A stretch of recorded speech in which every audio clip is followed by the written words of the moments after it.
Ah, my good and dear friends. This is Londo Molare, and I'm watching the Bad News Bards on Tennessee Tabletop Tavern.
Well, hello, Cam.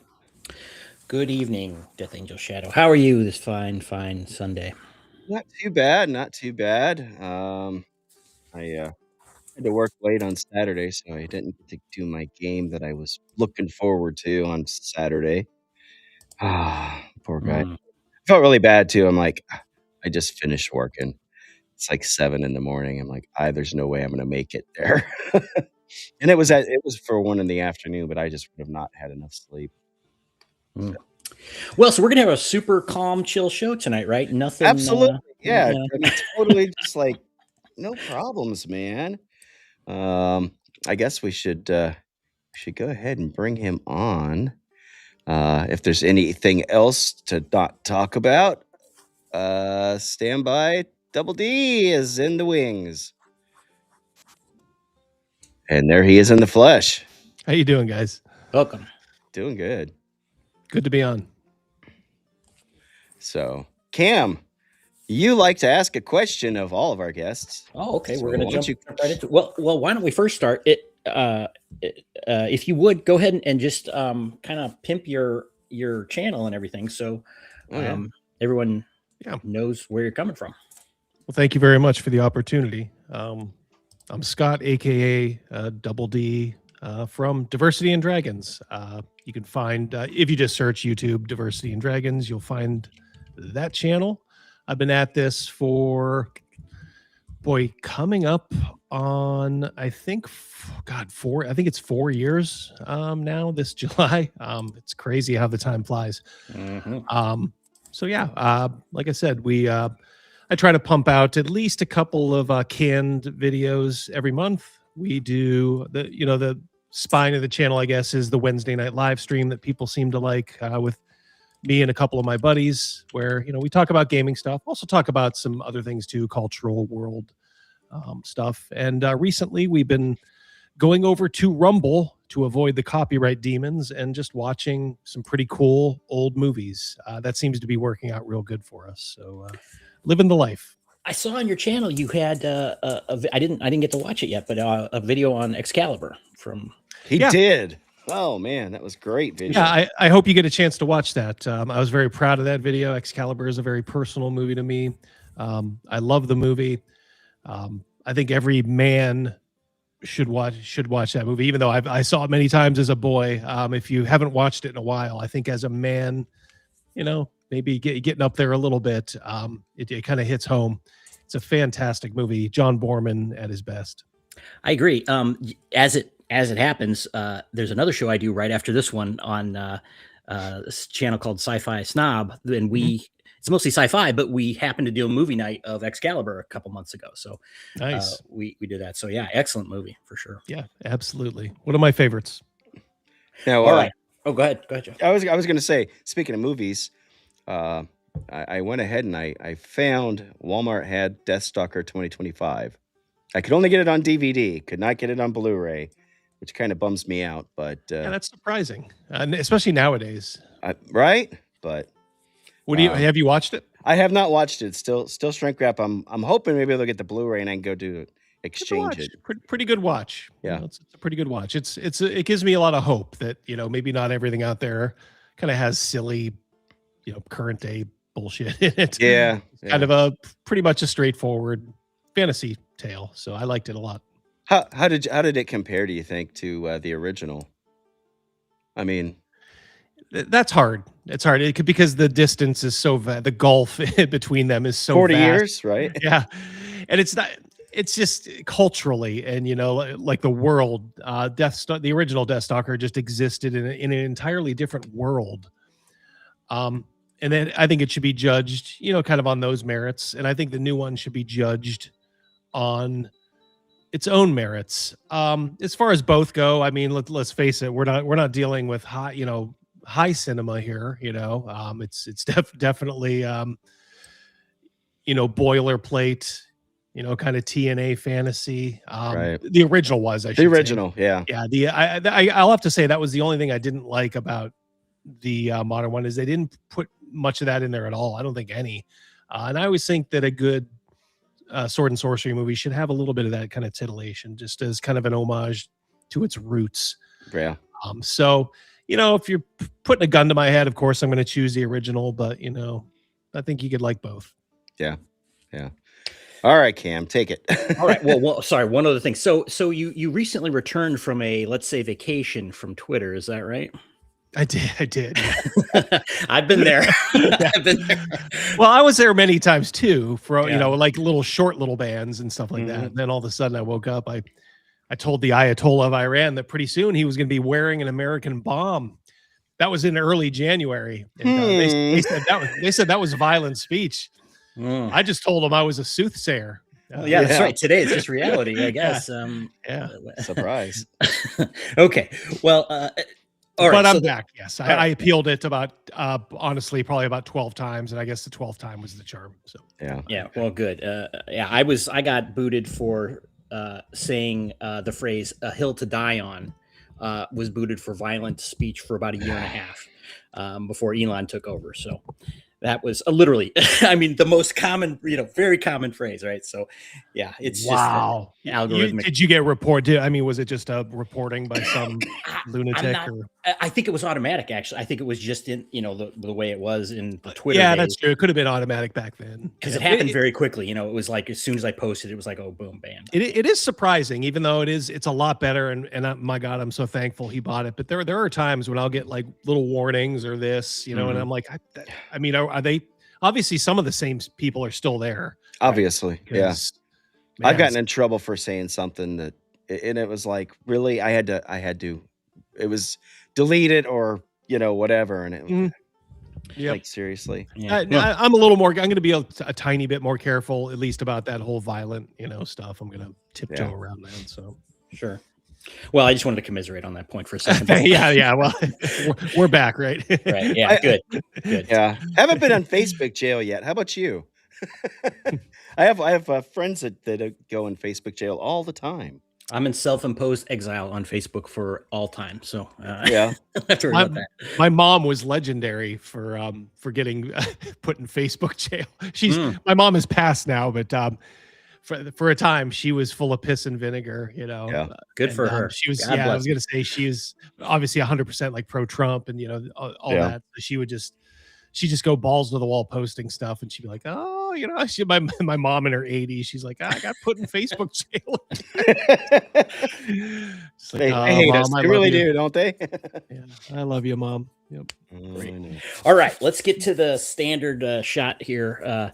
I always like to ask our guests how they got started in role-playing games. Some go back to teenage years, some are later and everything, but I always like to hear where you came in and what your first game was, and maybe how you got in, the if you had a particular story on having to chase the game or whatever it is. Just I do. All right, so I was born in 1970. So I kind of grew up with role playing. Like I was the first generation. Like in 19 D&D really hit in 1981, I believe, was when that's when it kind of entered like the cultural zeitgeist. I mean, obviously it was around, and obviously people in universities played and all that stuff. But I think maybe late 80, 81 is when you could go into like your department store, and find it, and it just kind of hit. I think especially too when like ET, I think that was in 1982. Yep. They showed the kids playing D&D. That kind of sealed it. So it was sort of part of like, you're still not in high school, so you don't have to worry about girls, right? We're talking the 80s here. Mm-hmm. Okay, so back in the 80s, you have to remember, like being a nerd was a one-way ticket to like exile socially. You didn't want that. Okay, I know it's different now. So, but you didn't have to worry about that if you're 11 or 12. You could just have fun.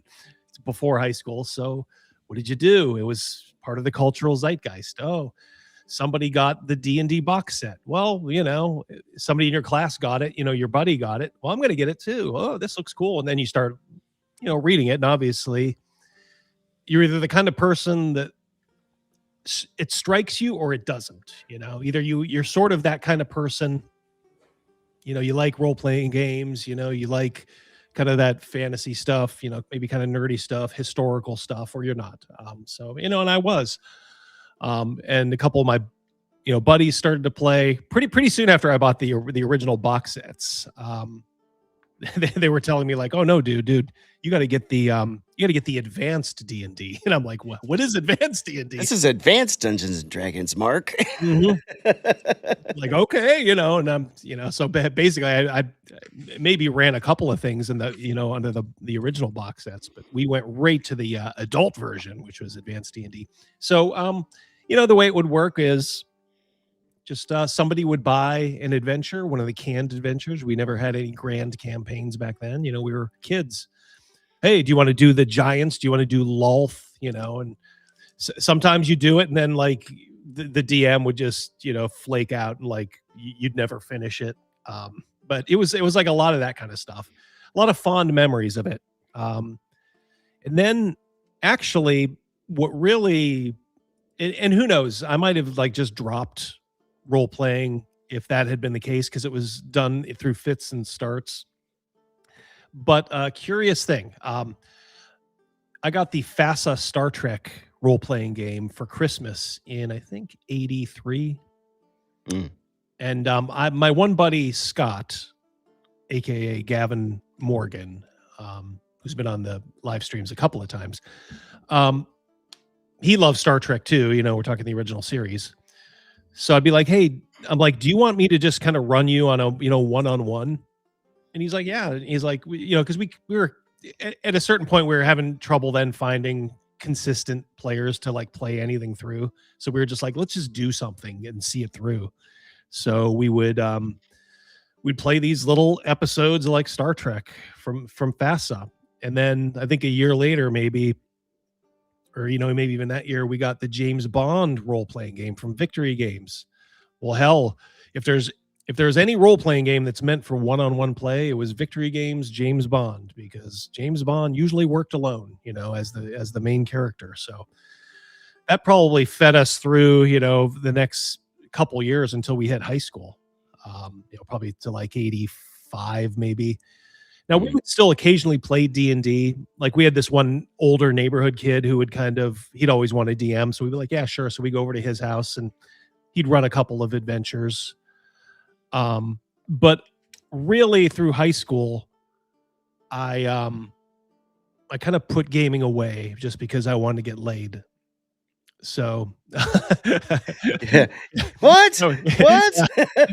It wasn't either or, wasn't it? No. It was a very easy, and to tell you the truth, if I had to do it over again, I'd do the exact same thing. I mean, it was just the way it was. I mean, there's a reason, like Revenge of the Nerds. I saw that Carradine guy unfortunately passed away. Yeah, recently. Yeah. A couple, like this past week. So, but there's a reason that kind of caught on. That was kind of it was, now obviously it's a very extreme version, but that was kind of the the cultural perception. You know, you didn't want to be a fucking AV D&D retard geek, you know, like you wanted to do your best to, you know, if you didn't want to bang the prom queen, at least you wanted to bang one of her friends. So Yeah. you know, it's just the way it was. So I put all that away, and I, honestly, and then kind of through college too. Now I would have started playing again in college if just the people around me were playing. And technically I did, like my last year. That's when I kicked off my actual like role playing career. But like the first 3 years of college, you know, we were just kind of interested in going out, having fun, you know, going to bars and stuff like that. So, yep. Okay, so a lot of interestingly enough, I've been trying to kind of find some stuff on the Star Trek role playing, you know, the old FOSSA one, just because I've been on a bit of a Star Trek kick, but I haven't been too successful with that. I guess it's still probably got all available. my old stuff minus a couple. Do you? Wow. Yeah. I think I had one. I think I had like the TNG supplement that came out kind of late. I think. I always tried to get that and I couldn't. Yeah, I don't think I have mine anymore. I'm not sure what happened to it, but so very classic kind of origin story there. You know, Moldave Basic into AD&D, and then so now you're at your college days. So did you get back into? Did you start playing second edition D&D at that point, or something else? Okay, so here's what happened. I met my future wife in, let's see, what was it? It was April. I tried to figure out the exact. I know the exact day. It was April 6th. I was really drunk, and her birthday's on May 6th. So I'm like, "Oh, today's your birthday." I was really drunk, and she's like, "No, it's the next month." I'm like, "Oh yeah, this is April." And so I think that was 91. Okay. Okay. Now she worked at a bar. Okay, so I would get out of work, and then I would go down to just kind of hang out with her, and she worked with some pretty cool people, you know, and pretty soon they realized like, okay, I might be, you know, if I'm not the one, you know, for my future wife, you know, at least I might be around for a while. So after going down there and kind of drinking after hours and stuff like that, they kind of started talking like, "Hey, we play this game D&D. Have you ever heard of it?" And I'm like, I've heard of it. I'm like, "Yeah, I played. I did role playing games, you know, when I was younger." I'm like, "Yeah."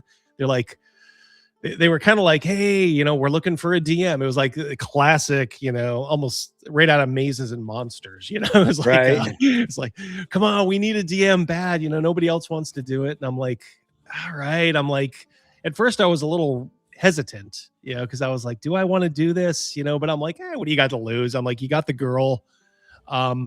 It was kind of, you know, fun. I remember it being fun playing. I'm like, you know, let's see how it goes as an adult. Right. So I'm like, sure. So sometime in probably mid 91 to a little bit later in 91, I just started DMing second edition. You were correct on that. Second edition D&D. Yeah, I didn't realize, like, I probably wasn't even aware that there had been a new edition. I think they had told me like, "Oh, you're going to love it. There's a new edition out and it's really cool." And I'm like, okay. So, you know, obviously when I go all in whenever I go into something, Sure. like probably to an extreme. So I'm like, all right, so I bought everything for it. And I'm like, okay. So yeah, so I just kind of was like, all right, well, I'll just, you know, and at first I was just kind of going off of muscle memory, so to speak. So I bought some canned adventures. I'm like, all right, you know, let's run you through these. And that worked for a couple of years. And then they started bringing out all those cool like box sets. And the first one I remember getting was like Planescape. I think that was 94, maybe like early 94. So like, oh, this is really cool. So immediately we got it. And I'm like, I don't care what we're doing now. I'm like, let's do a little mini campaign, you know? So that was probably the first actual, I don't know, I don't want to say like planned, but sort of planned campaign we did.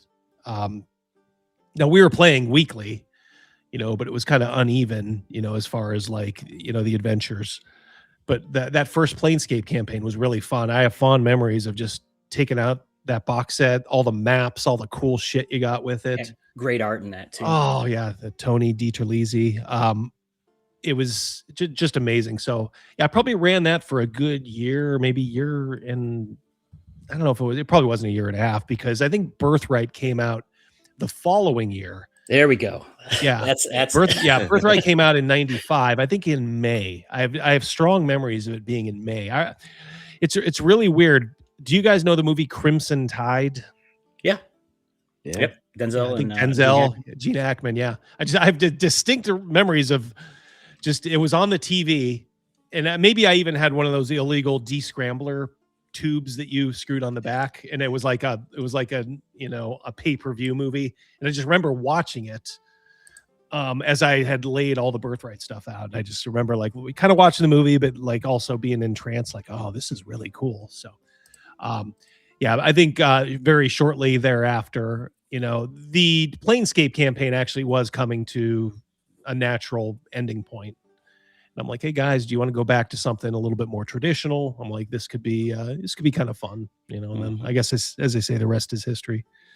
Yeah, I do remember seeing. It had to be videos, not just Twitter, where you were talking about Birthright, and that was when I got back into.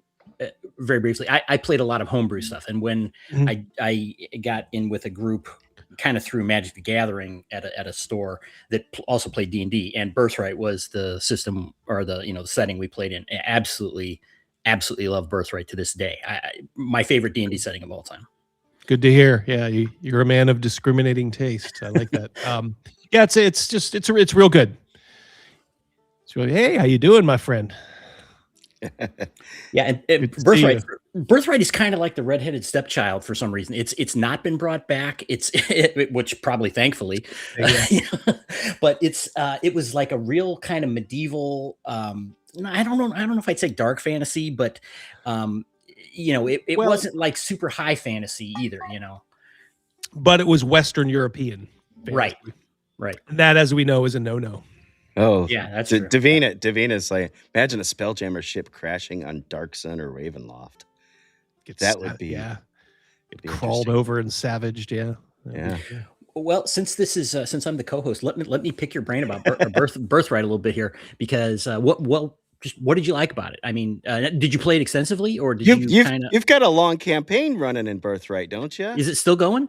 It is. Okay. It is. We have taken a break, I think, over the last probably 7 or 8 months, and it might be longer. But yeah, the campaign we started in 1995 is still going. There's still my wife's old character is still alive. So her character is like over, I think, like 100 years old or 90 years old or something, but still around as an NPC.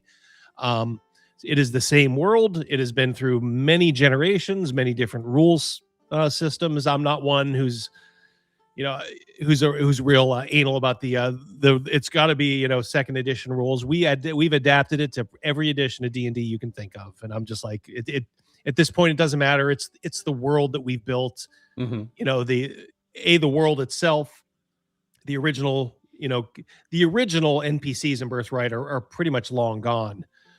I think the world starts in 561 maybe.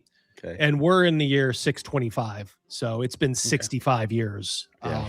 So all the pretty much other than the On-Shalian, the bad guys, the abominations. Yeah, the abominations, some of them are still around, the ones that haven't been killed by players. So yeah, it is our world, but the Imperial City has grown and grown. The Anirian Empire has been reformed. It's been a glorious ride. Cool. Did you play now? Okay, so Birthright, it had like it wasn't just a regular system. They kind of went into like a lot of combat cards, like mass combat stuff that they tried to build into the system. Did you play with all that stuff, or did you kind of just set it aside and do? We don't do it a lot. It's a once in a blue moon, and probably by blue moon I mean like every 10 years. Now I have memories early on when my one friend, again Scott, aka Gavin Morgan, he was the exiled prince of Osorde. Okay, William Morgan. He's mentioned in the one book. Mm-hmm.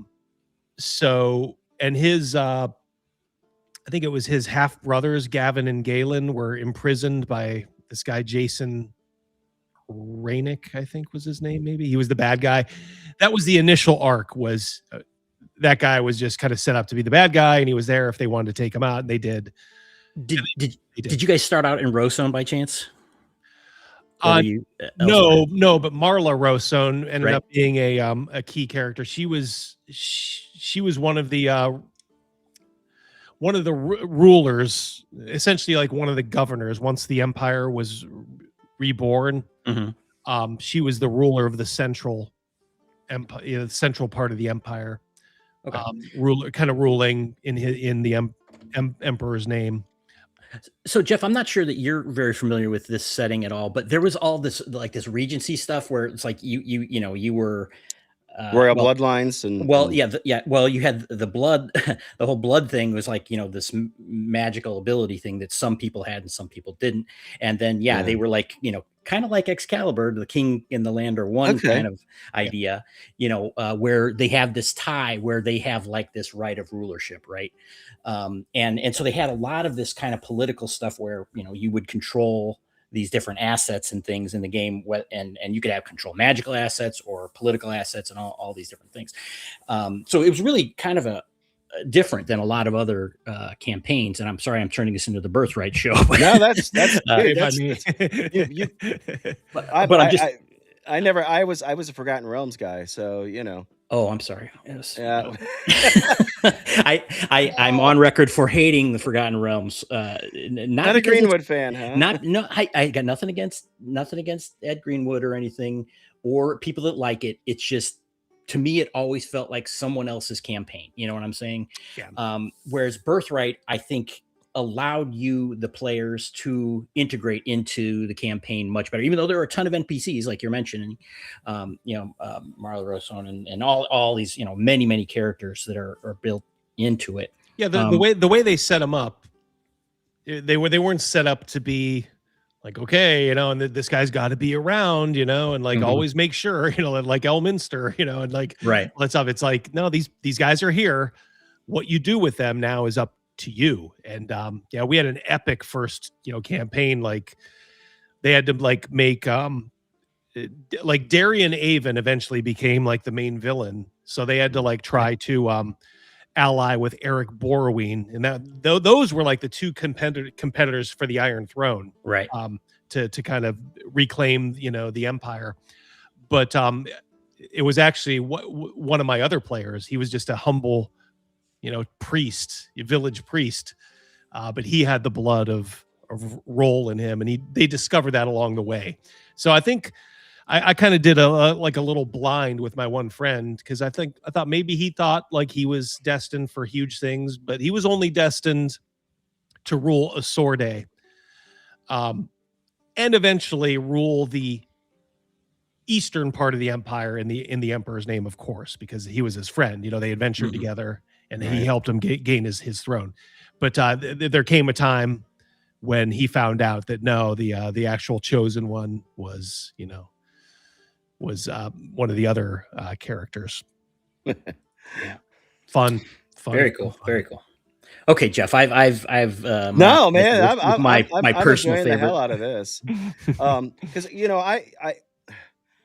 so when I started playing again, was shortly after I met my wife, who actually she was a bartender server.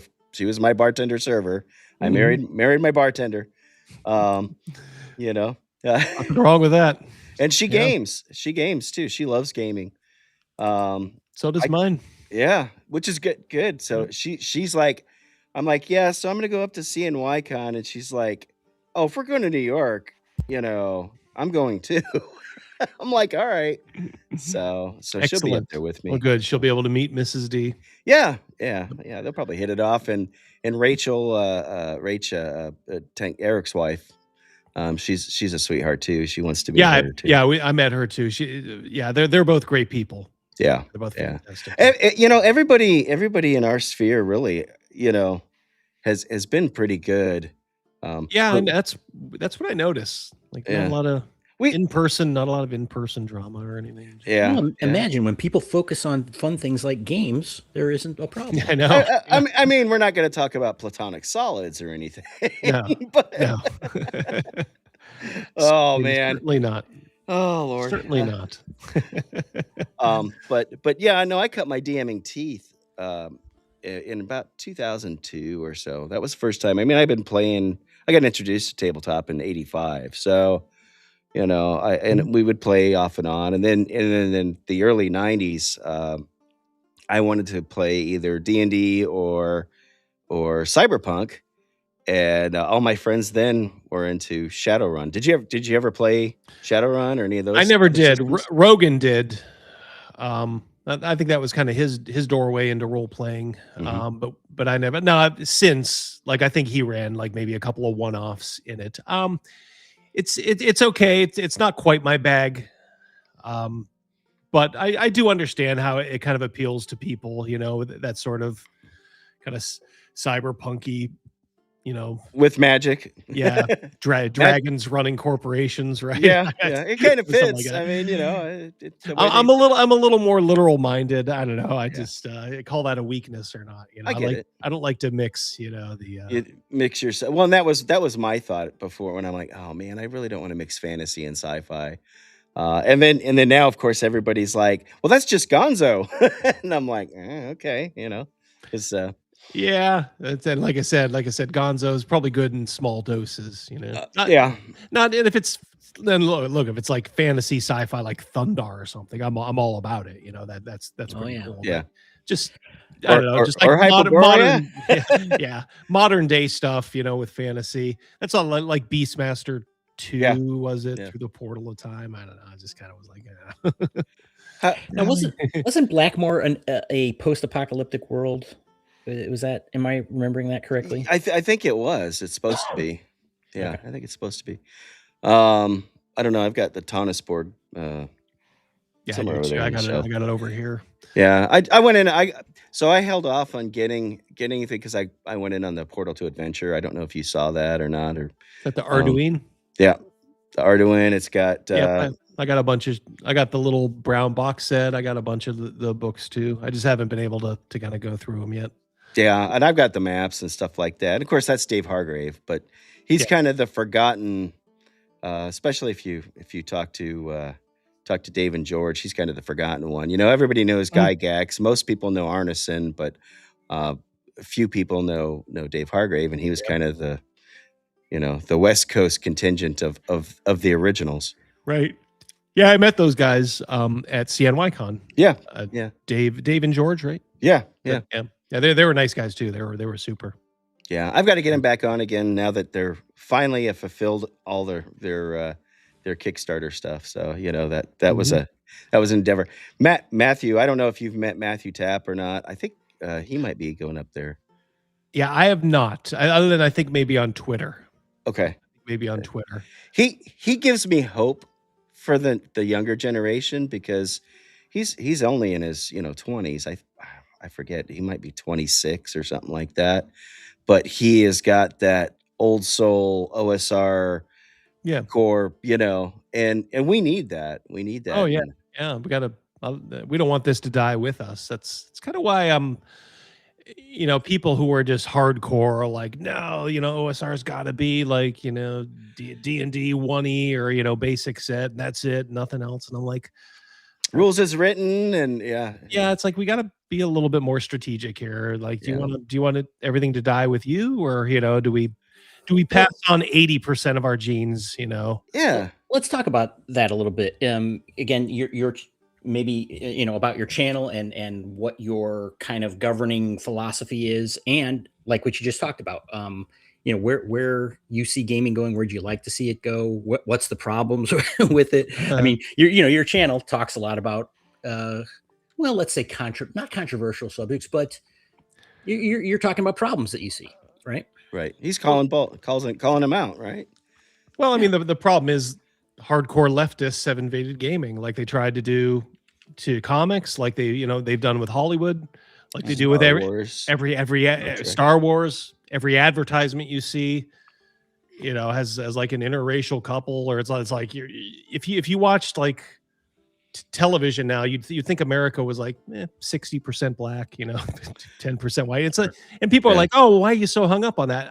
Because it's so dishonest. It's Yeah. like, oh, do you hate Do you hate interracial couples? No. No. In fact, one of the women in that initial group in 1991, her husband, she was white, her husband was black. I mean, it's like not a big deal, but it's like this kind of like forced. I don't know. It feels like you're kind of going along with a lie about all this stuff that's happening, and then you see it happening to one of the hobbies that you love. That's exactly. You made it a great. I'm sorry to interrupt, but you made a great point there. Never in my life did I bat an eye at a race swap or a gender swap of a character like Battlestar Galactica. They switched Starbuck from a male to a woman and Boomer. Right, and Boomer. Well, I really enjoy. I love Boomer in both forms, but that's another story. For different reasons, right? For different, yes, yeah, certainly. But the point, what you said is exactly correct. It's like this it becomes a must-do thing. It's like you have to bow down to this and do this. It never bothered me until it became obvious that it was dishonest. And that's my issue with any of it. I don't care if you race swap or whatever, and you do a different version, alternate version. I really don't care. But when it's clear that it's not about the story, it's not about the IP or the game or whatever it is, it's just about your politics, not your politics, but whoever's politics. And the other thing is, you said, it's a left-wing thing. I assume that your goal is not to use gaming to insert whatever your political leanings are, right? It's that it's not to be that vehicle at all. It's not about that. It's about having fun, escapism, et cetera, et cetera. Now, don't let me put words in your mouth. If that's not true, feel free to correct me. But you know what? I was the one thing about the channel is like, when I started, you're kind of like, whoa, all this stuff's happening. And then, when you start like wading through it for 4 years and you see the people behind it and just how disgusting some of them are, like just like what utter like reprehensible people there are in this industry. It really does kind of sour you, so much so that like, some of the stuff you're saying now, I was maybe saying a couple years ago, and now I'm like, fuck that. It's like this, I'm going hardcore 100% the opposite direction because they've tried to push it so far. Like we have to drag it back.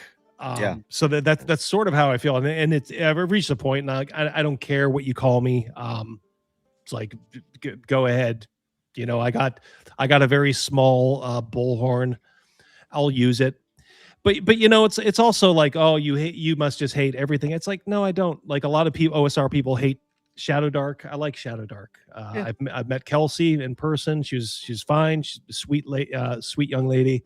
And we just got done playing a very cool mini campaign in Shadow Dark. Yeah. And I'm like, yeah, I could play this. This game has legs. And it's like, I'm not afraid to say that to the OSR people, but in the same respect, I'm not going to pretend a game like Daggerheart has any Daggerheart has any value. Yeah. Right. Especially with all the disclaimers and all the touchy-feely bullshit in it. The fact that it's an unworkable game that puts so much pressure on the DM. Yeah. And you can always tell when a game's not working. It's because all these little cucky guys that just want to just heap so much praise on that game. And they're like, guys, kind of, don't get me wrong, I still kind of love this game, but there's problems with it. That's them telling you this game sucks. Okay. And you, the only reason you need to buy it is you need to support the cause, period. That's it. Yeah. Yeah. I'm not a fan of Critical Role or that whole gang. Their little theater troupe just doesn't appeal to me. Yeah. I mean, if people enjoy the show, fine, go ahead, more power to them. But it's kind of weird because we've watched, and I'll go back and I'll like pull up Critical Role from 8 or 9 years ago, and I'm like, you know what? These guys are playing D&D like this. I can see why this caught on. Yeah. Because it's just a group of people who kind of know each other and they're just rolling dice and having fun. And then there's the, fly on the wall aspect. Like, hey, I don't have a gaming group now, or I did this when I was a kid. I'm just going to watch these guys have fun. Well, it's kind of like, Rocky with the eye of the tiger. You start getting successful and, you lose your edge. And pretty soon, it's not about the rolling dice and having fun anymore and just everything kind of things being raw and making mistakes and oops, sorry, we shouldn't have done that.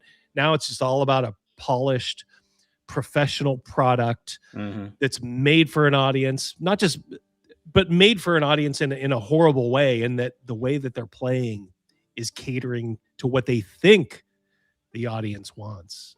That's the horrible part. Yes, excellent point. So, Jeff, I'm sorry if I'm monopolizing. No, man, no, you're doing good.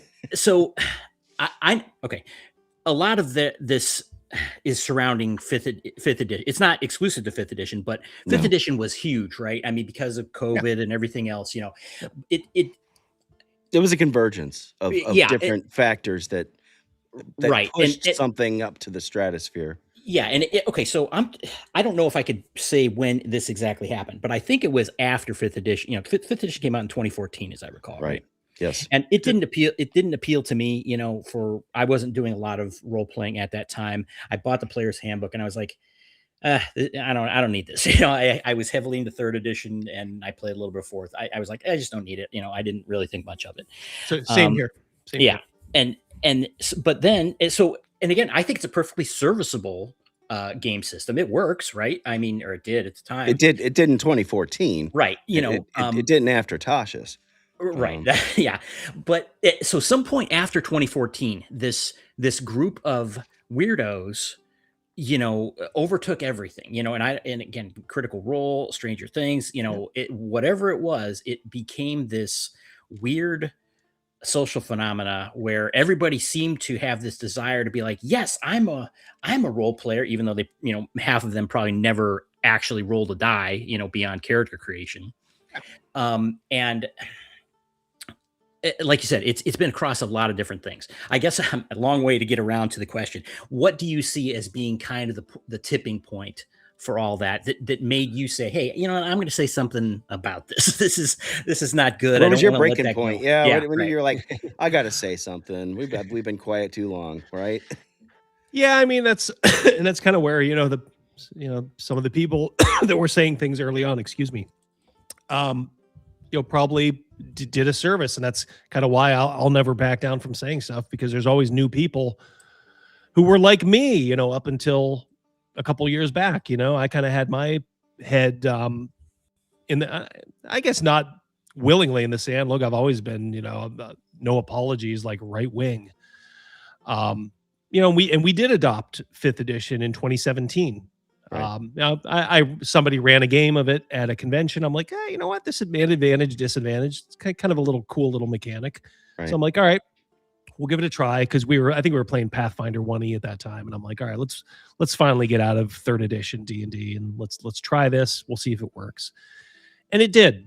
But I started to notice, because, and this is where I guess being, kind of an adopter, I would always adopt things for Birthright, even so I would even buy like any published adventure or campaign, and I would always just kind of mine it. Like, how can I'm always thinking, how can I work this into Birthright? Is there, and obviously a lot of times I'm changing maybe 80% of it, sometimes less. But I started to notice, like in a lot of the adventures, I'm like, man, the quality of this stuff is really going down. Like, like what's going on? And then, just running D&D, all these secondary products, these players are getting these outrageous like bonuses. Like I just remember like one of my villains was he was battling with a group of PCs, and then the group mage, my buddy Zolt, was like, well, I'm going to cast a fireball in there. Right. I'm like, sure you want to do that? He's like, yep. And I'm like, okay, it doesn't discriminate. You're going to hit him. He's like, oh no, I got this spell called Shape Spell. Like, what? I'm like, what the fuck is that? And he's like, oh, that just breaks it up and it just hits the targets that I want. I think they probably knew something was up there, because I think honestly, right. My face felt like this. I was like, really? Like, they're like, yeah. I'm like, Easy mode. okay. Easy mode, yeah. Yeah, it got worse from there. No And I'm tough like, choices. yeah, and I'm like, I can't challenge these people. I'm like, I got to drop a baby grand piano on their head to hurt them. But then also, so I'm starting to look at videos online, about stuff like that, and then I start to see things about, maybe it was like Candle Keep, one of those original goofy adventures, and then finally the straw that broke the camel's back was the Journeys Through the Radiant Citadel. Yeah, that was mentioned in the chat too. Yeah, and I'm like, whoa. What is I'm like, this? this is legendarily bad. Yeah, there you go. Yep, right. So, and then that's kind of where, because all through from like 2018, 2019, I was kind of following Comicsgate too. Even though I wasn't a hardcore huge comics guy, yeah, I always kind of paid attention to it. Always got, like Batman, the normie comics like Batman and, stuff like that. Right.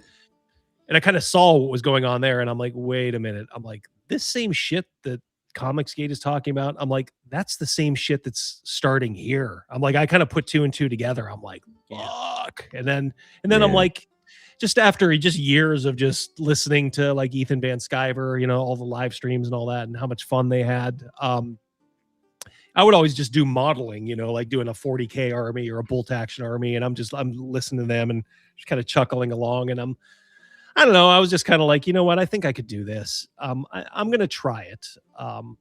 Low key at first. And actually I was kind of even originally more influenced by someone who's been just an abject traitor to the cause, so to speak. And that's your boy, Zach. Comics Matter with your boy, Zach. Yeah, exactly. Davina, they are all related. But back then, Zach was famous for his car videos, and I'm like, I'm going to start my first ever video in a car, as an homage to your boy Zach, for all the good things he did. You did a Garibay video? Yeah, exactly. It was like a book on the lap, that was like your boy Zach's. It wasn't driving around delivering food. And then I'm like, you know what? That was fun. I'm like, I did it. I had to find a place to park, so people probably thought I was crazy that, we're like driving by or walking. So I found a parking lot and I'm like, I'm filming this video with just my camera, my phone camera. And I'm like, okay, that wasn't bad. Put it up, got a couple views. And I'm like, I just kind of know, I'm kind of old school. I'm like, look, I'm sure it wasn't nearly as good as you think it was, dummy. But I'm like, you did it and you produced something. So just keep doing it. Right. Just keep doing it. So I'm like, the good news is I picked a really good product because I can just plow through this whole book and break them up one adventure at a time and learn that way how to do videos and do a schedule.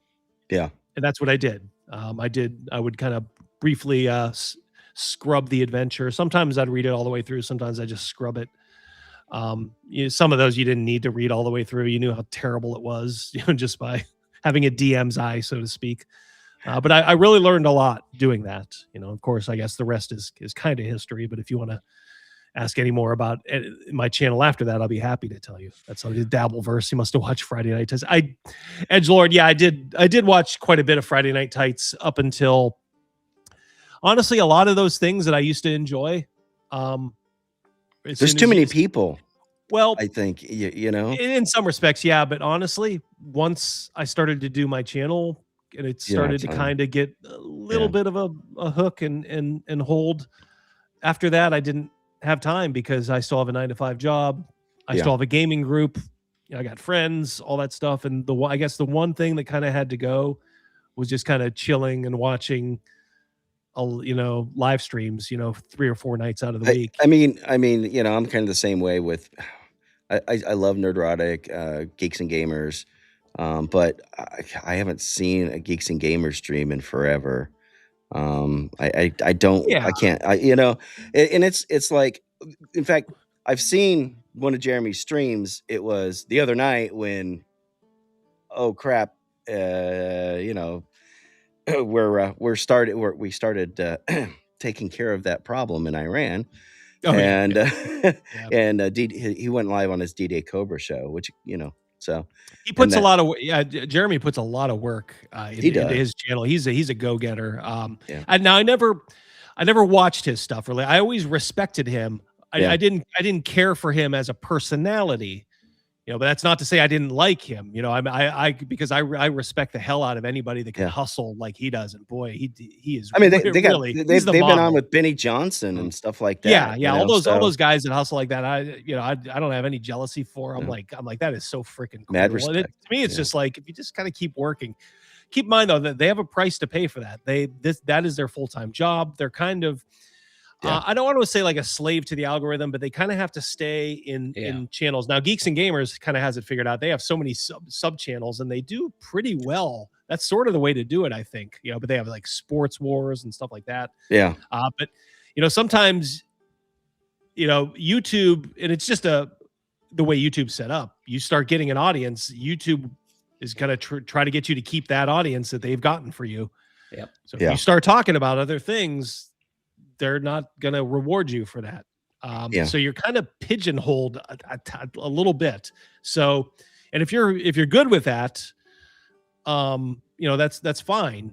But your channel will kind of stagnate just a little bit. And that's actually kind of where I find myself now. I'm kind of in this stagnation period. And a lot of that is because there was so much stuff going on with, like D&D just stubbing their toe every other week. I was picking up so many subs, from that, Right. But I always made sure to do just kind of like straight gaming stuff too. Well, sometimes when it's just straight gaming stuff or entertainment stuff, you just don't get the reach that you did. People want that controversy. They do, and I understand that. I understand it, and that's fine. What are they? What's the old expression for if it bleeds, it leads. Yeah. Kind of the same thing. Natural. It's natural. Do you know who talks about this? I have a pretty low threshold for the influencer class in the world. I don't tend to like them too much, and the D&D ones, even though some of them I seem to be fairly nice people or whatever, I just don't enjoy it that much. But I do enjoy Dungeon Craft, Professor Dungeon Master. Yeah, everybody loves Daniel. Yeah, he seems like a very nice guy. Yeah, and I liked his crafting videos. That's how I found him actually. But he explains all this very well about. It's like if I do this kind of video, it's like everybody says, "Oh, I want this," like, but you don't watch it, and it's. Oh, I know. Yeah, you look at my off videos, like and I'll talk about like some obscure gaming thing or a movie or something like that. And by the way, I'll always do those because I like those. I like doing those videos. Right. I like putting that content out there. It's also a shield against people who just say, "Well, you're just a hate merchant, Double D. That's all you are." And I'm like, "Well, fuck you." I do other stuff. Well, I do it because I like it. But there'll invariably be a bunch of comments like, "You ought to do this stuff full time," and I'll be like, "Dude, I hear you, but did you see the views for this video compared to some of the other ones I've done in the past? It's not very good." So. Yeah, well, I mean, you're over 8,000, right? You got 8,400 subs or something like that. So yeah. Subs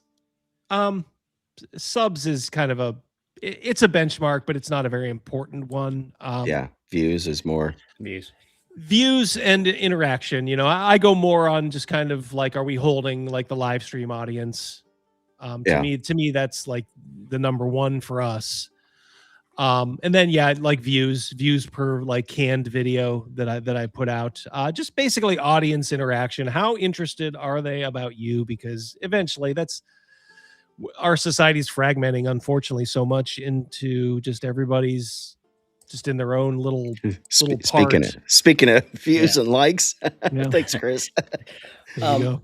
So you mentioned Comicsgate. I was once a mild mannered, barely ever tweet guy, that was kind of in board games before the woke thing really got into the board gaming area. So I'm talking 2017 or something. But I was a lifelong comics fan as well, and I just I was not as active in it around that time. But then the whole Comicsgate thing came up, and I heard about that, and it's like I didn't know something. I knew Ethan's work, from Green Lantern and everything, and Flash Rebirth and all that, and like his work still do. But some of these other guys I didn't know about. But it was John Malin's thing. He was getting dogpiled at one point, and of course, Zach, your boy Zach, worked with him for it was Jawbreakers. Yes. And that's the point where I sat there and I said, you know what, I'm gonna get, and I don't have the wherewithal to make a channel and do anything. I just run my mouth on Twitter, so, but he loves being the Ed McMahon. If I, that's right. If I can pause you, Cam, just for a moment, sure. I want to answer Edgelord. Might I suggest Lucio Fulci's Conquest on the next Movie Watch Double D? Go back about 2 movies, Edgelord. We did that one. Yeah, it was. I think it was like 2 or 3. Perfect. So, yes, mystery movie watch party. Like it was like either number 4 or 5. I don't know. Just look for it on Rumble. You'll find it. We already did that one. Sorry about that, Cam. Go ahead. No problem. I should be talking more, hearing more from you, not from me. But the point I wanted to make was that the reason it's like I have no belief that anything I say matters. It just goes into the void for the most part, right? But the one thing that I said to myself is there someone out there that is feeling very alone, getting dogpiled by these psychopaths? And it would be nice if someone stood up and said, no, they're wrong. Keep doing what you're doing, and that's kind of been my whole motivation for saying anything at all. It's not that I'm going to change the world or anything. But I just didn't like people being beat up like that by these weirdos, having their lives ruined. When people ask about the core of the channel, that's kind of what I tell them. I'm like, look, I kind of saw what happened with Comicsgate. All those personalities gave a voice to a lot of people who were feeling exactly like they did, but maybe they don't have the polish, they don't have the the bravery to go in front of a camera and put themselves out there like that. So they speak for a lot of people. And that's kind of was in the back of my mind. I'm like, you know what? I'm like, that's the one thing about not being a complete, egocentric person. Right. I'm always kind of like, I'm a bit of a normie, I like sports. I'm not a complete nerd like that. So I'm a little bit more normie than, maybe people think. So I'm sitting there kind of thinking like, if I'm thinking all this, there's got to be a lot of other people who are also thinking the same. And of course I was right. That's the one good instinct I had. And I'm like, okay, well, if you treat it seriously, if you don't insult your viewers, if you don't get angry, because that's another thing, a mistake you can make, because these people are such vile. A lot of these people are so vile.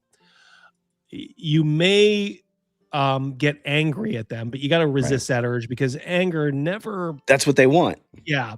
It never translates well across the screen, and people can clip it too, kind of like Az when he went crazy, with the pronouns, that whole clip. And it's like, now you're just making yourself a laughing stock. So have some controlled anger, sure, but but really what you're doing is, people ask, it's like, you're in the entertainment business. You're asking people to spend their precious time watching you. Right. And my view is always, I never wanted to be coming on camera and kind of being like, okay, guys, what's up? What are we doing? What are we doing here? I don't know. You have a Canadian fan, don't you? That, you and Ryan and a bunch of other people. The whole cancel culture thing, it depends highly on intimidation, right? And making your, like you said, normies go, ooh, I don't want any of that, And so I have great respect for the people that are able to stand up and calmly, and I'm not always the calmest person, so I'm not talking about me, say, no, you're wrong.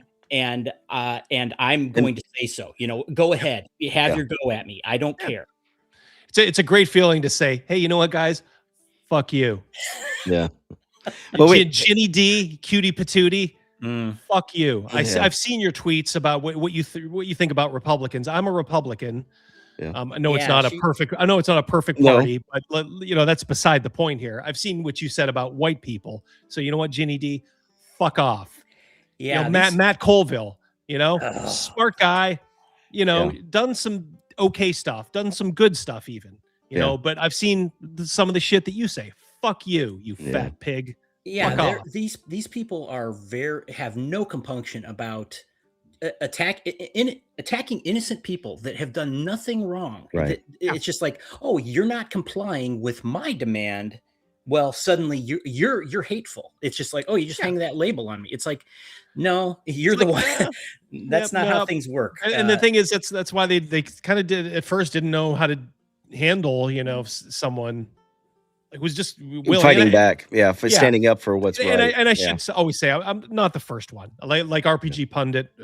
I mean, with all he's been doing it a long time. He's been doing it a long time, and we kind of grew up in the same cauldron. We used to run parallel. We didn't really know each other, but we used to run parallel in the same like message board community. And I honestly think that was a good proving ground for what we do now, because you can kind of let. When you're getting flamed on a message board back in the early 2000s, you kind of learn to like let it roll off your shoulders and be like, okay. Mm-hmm. Well, a lot of the guys, Joe the lawyer, Eric Tenkar, they were all on the forums back then. Oh yeah, a lot of us. That's how we proved ourselves, and it'll teach you, how to give and how to take as well. Edgelord. Oh no. Cyclops, yeah. That's another dude too. And it's like some of these guys I tried to be nice about. I'm like, oh, the guy got half his face blown off. Yeah. It's like, I'm sure it's sad, the story is probably, I fuck him. I don't care. He tried to fuck with my channel with Max Liao's. Yeah. All for the sin, the unbridled sin of taking on the queen, the toxic fish, Ginny D. Oh my God. And she's made it a point that, she hates us. Any of us that are, just ordinary people, Look, she's in her world. She's got her, lots of subs too. But yeah. The thing about her is I always kind of chuckle because you can almost see somebody just she has, it's like a singularity. Yeah. I think she has a future. Her future is like some sort of a mental breakdown. I honestly do. You can kind of see it in the way she like talks about gaming, talks about YouTube. She's like constantly on the verge of like a nervous breakdown. I think that was like a Pedro Almodovar movie back in the day, Woman on the Verge of a Nervous Breakdown. I think that is always her. And I think this YouTube stuff, the higher you get, the higher the fall, the harder the fall. And I think she's going to really start to feel it. I mean, I kind of come to the conclusion that if you're so big that you have to have an agent, I probably don't trust what you're saying because it's like they all have the same agent from what I understand, or the same agency representing them. Now, I don't think Dan does. I think he's independent. And I think a lot of them, but it's like Bob and Jenny and it's like, I like Bob. I want to like Bob. So you're talking about so Bob much. World Builder. Bob Yeah. World Builder. I did. I kind of do too. He seems like a nice guy. That's exactly it. He seems like a nice guy. He doesn't really say bad. He's a goof. He is a goofball leftist. Like don't like look. If push came to shove, he'd sure. He'd throw you in the gulag too. He might do it with like, oh, sorry, bro, don't mean, but like nothing. Don't mean anything bad. Yeah, don't really mean nothing personal. But in the same respect, I like Bob's videos. I think he's a good YouTuber. Yeah. For that respect, like Ginny D's a pretty good YouTuber too for her audience. You got to give credit where credit's due. She puts a lot of work into her videos. I think she's a reprehensible person. Right. It's beside the point. A lot of people think I'm a reprehensible person too, so it's okay. Touche.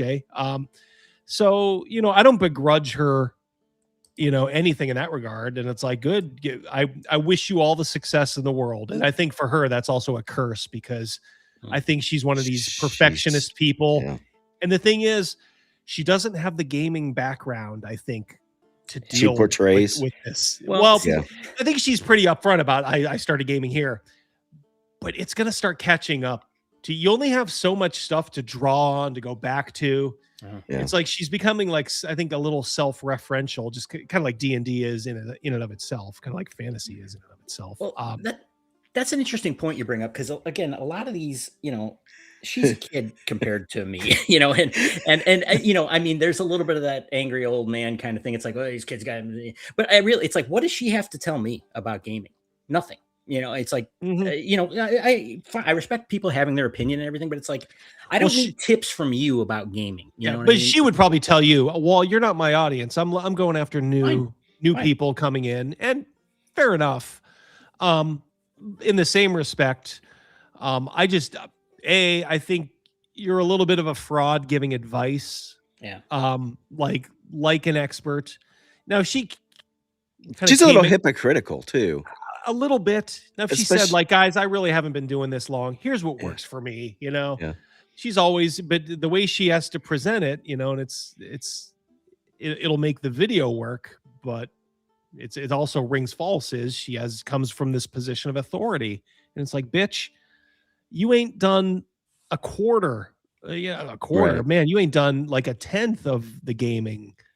You know, Where I have, or probably all of us have. Yeah, yeah, and it's like I respect Dan because Yeah, he's solid up there, and major kudos to him for his latest. I mean, you saw what he's doing, right? He's like, I'm pulling all my, I'm gonna go away from the controversy, yep, the Watsy is bad shtick, and he's like, I'm gonna focus on what I want to focus on. He's like us. He's yep, got a job. yep.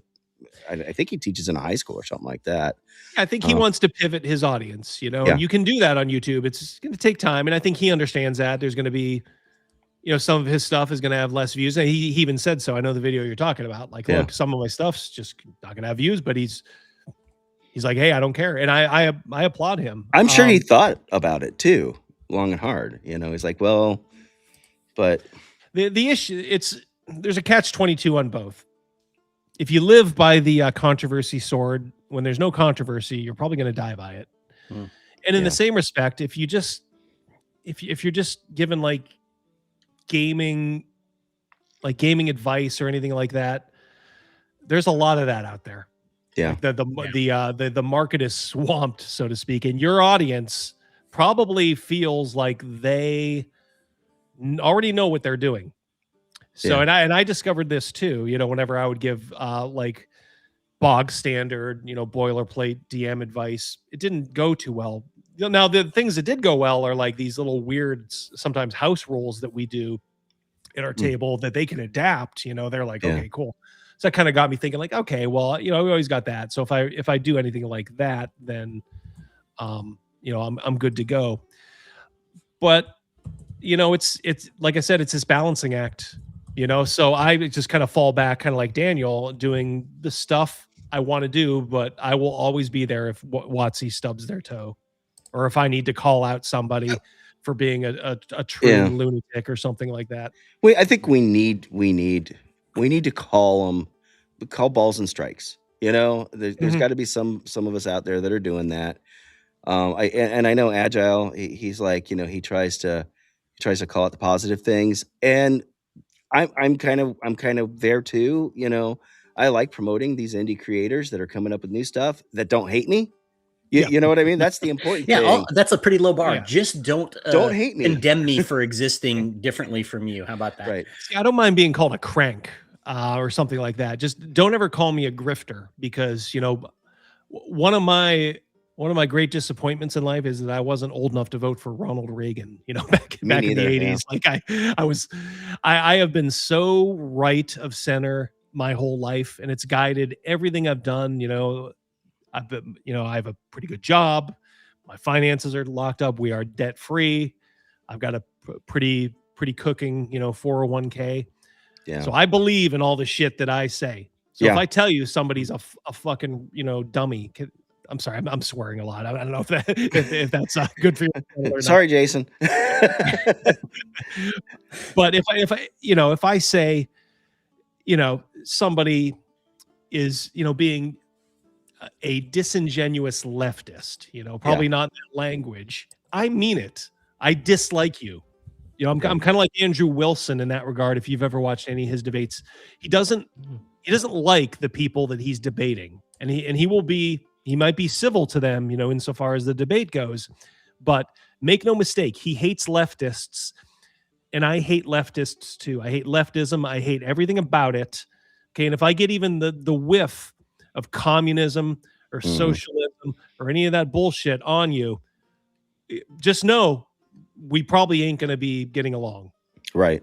So, Well, interesting. Getting along. If I could, and I'm shifting gears a little bit here. The OGL scandal seemed for a brief time to bring people together. It did. in their It was a universal hatred unique of moment. in their universal I hatred kind of of thought that though. Even at the time, I'm like, This will fall this apart. is not going to last. I'm No, like no, these. yeah. I'm like, because I could kind of see it. I'm like, these people that are against WotC, you know, all the weirdos and that. I'm like, they're against it for a different reason. Like we're seeing it from a different way. Yes, we're against it, but it's kind of like in World War II. You know, the Russians were against the Germans, you know, but the Western allies were too. You know, same enemy but slightly different. You know, goes at it sort of. Well, that's how I kind of viewed it. Go ahead. The enemy of my enemy. Yeah. I enjoyed it for the fact that it's like the WotC's grooming of these weirdos is coming back to bite them. So I have to say that I enjoyed watching that happen. I did too. Don't get me wrong. And like I said, one of my first really big videos was because of that. I happened to be up the night Kyle Brink said that. I had somebody give me a tip on it. Yeah. Like, did you hear what Kyle Brink said? You know, he said that white dudes should leave the hobby. I'm like, really? And I'm like, show me this, you know, and he like sent it to me. I'm like, fuck. I'm like, told Mrs. D, I'm like, I'll be making a late night video tonight, honey. Yeah. Like I'm like, I got to get this out like now. That's happened probably about 4 or 5 times in this channel where something is broken and I'm like, I have to stop everything. Like if I'm doing work, I'll either, you know, like I got to call in sick the afternoon or whatever, but it's like, I got to get to it now. So I did that. I'm glad I did because it was a lot of views and a lot of fun. Yeah. And that's an excellent example of just how unprincipled these people are. It's like, oh, we're anti-racists or whatever they claim to be. And it's like blatantly demonstrating racism and sexism, you know, in one sentence. The irony is that these people are out there calling us fascists, and yet we just went through 4 years of fascism. Yep. I mean, you know, literally, you couldn't say, I don't want to get that. I don't want to do that. I don't want to follow your rules that you're coming up with because you know, we couldn't question anything. And it's like, and if you did, you got shut down, you know, and it's like, you guys don't know. Yeah. You don't know. The thing is, you can't appeal to their intelligence. If you ever watched that Yuri Bezmenov interview, like you could show them hardcore facts in front of their face. So these people have been brainwashed so much, they will not believe it. So what you have to do is in some respects, you have to kind of shout them down, so to speak. And you have to turn them into the butt of jokes. Yeah. And just reveal how stupid they are. And that's what I try to do with my channel. I will try to reveal how dumb they are. We will laugh at you. We will mock you to the ends of the earth. That's why Soyclops and people like that, they no longer get, you know, any sort of shielding, you know, like we will tell you, we will tell everybody what we think about you. The gloves are off at this point. They cannot tolerate humor. It's like they're they can't meme either. So I try. I've been coming up with this sort of thing, and I'm everybody talks about what can you do to save D&D, save D&D, save D&D, and the more I think about it, D&D cannot be saved as long as it's in Seattle, Washington. Right. There is zero chance that brand can be saved if it's located on the West Coast like that. Right. No chance whatsoever.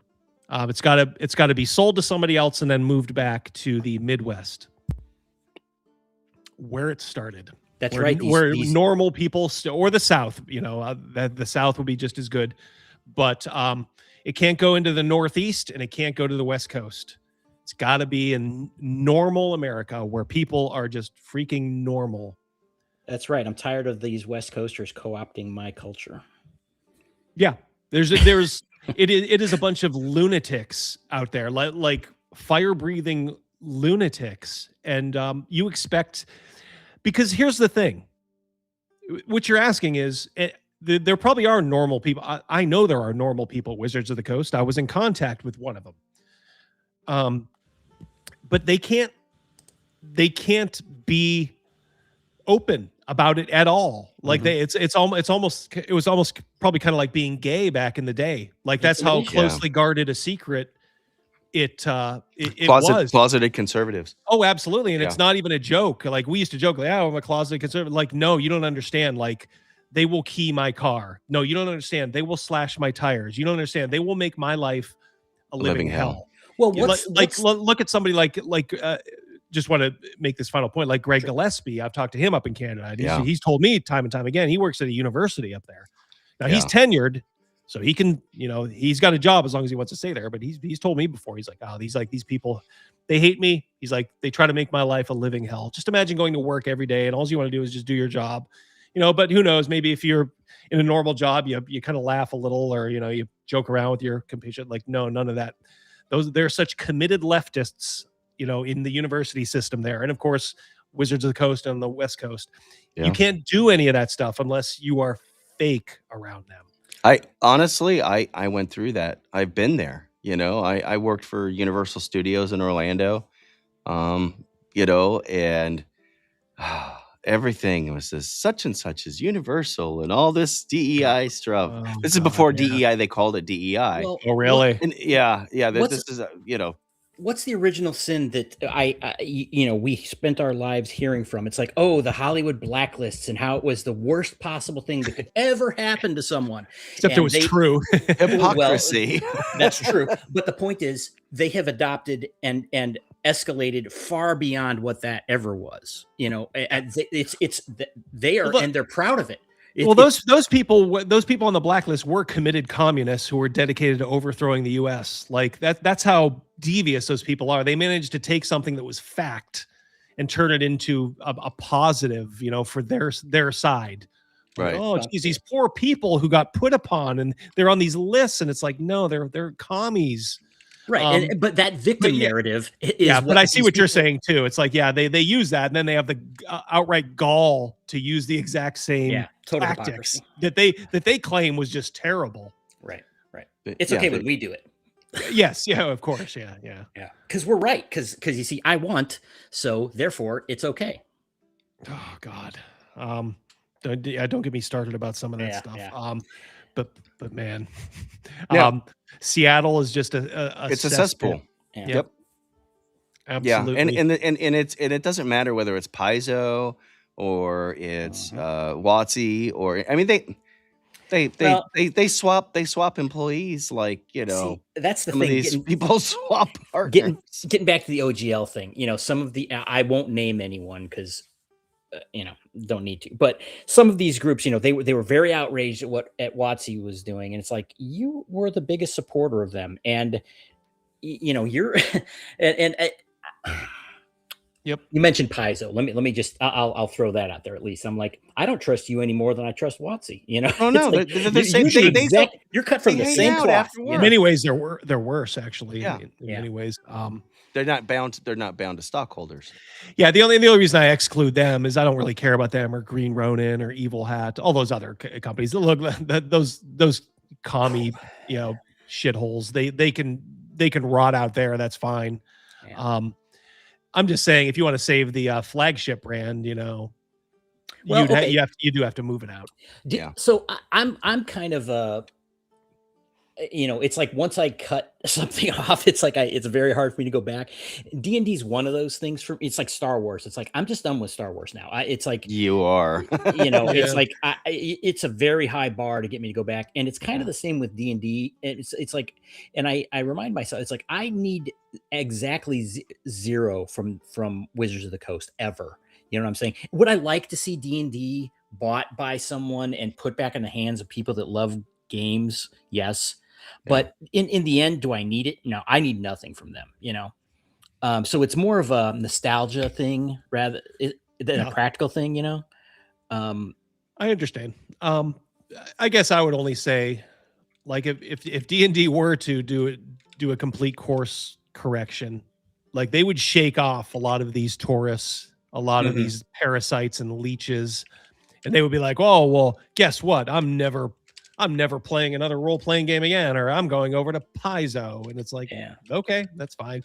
Well, they're gonna chip away on their own. They're gonna find something else to move on to, and then a ton of them have, right? Because look at the supposed sales of the D&D 20, 5 point whatever it's called. It's not doing that well, right?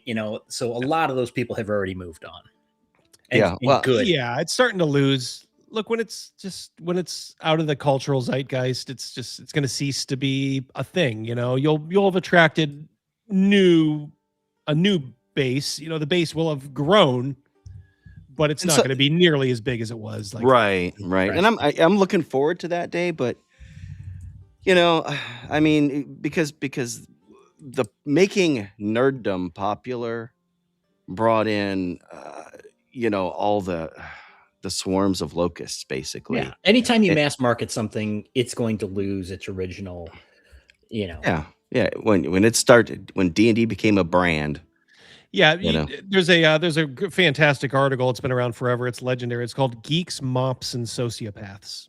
I highly recommend anybody just look it up on Google. Geeks, Mops, MOPS, and Sociopaths, and it explains the life cycle of what is happening, and has happened to many nerd hobbies. Mm-hmm. It gets invaded at first by mops, members of the public, normies, if you will, and then eventually the sociopaths come in and carve out its carcass. Meaningness? Is it from Meaningness?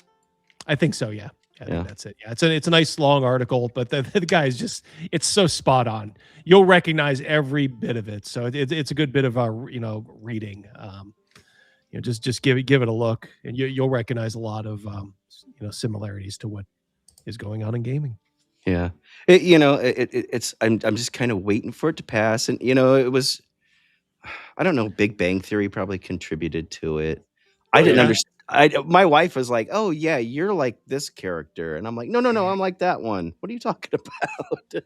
Well, she called me Sheldon. When it's a confluence of things, when Big Bang Theory actually did, I think, have a lot to do with it. Critical Role then comes on, and then all of a sudden, being a geek, it's not a stigma anymore. I'm a quirky nerd, guys. I'm the good looking girl is actually a nerd. And it's it is like Revenge of the Nerds. The real heroes are the nerds. So it's like we've been sort of kind of going through these growing pains for the last however many years, and we did finally arrive at a point where these gamma males are the ones in charge. But nobody thought to check and see if they weren't just as bad as the supposed jocks. And by the way, that was never. I grew up in that era. Like that's the one thing you can say about me. You can't take away. Like I grew up like Stranger Things. Guess what? I was those kids. Mm-hmm. I was those kids.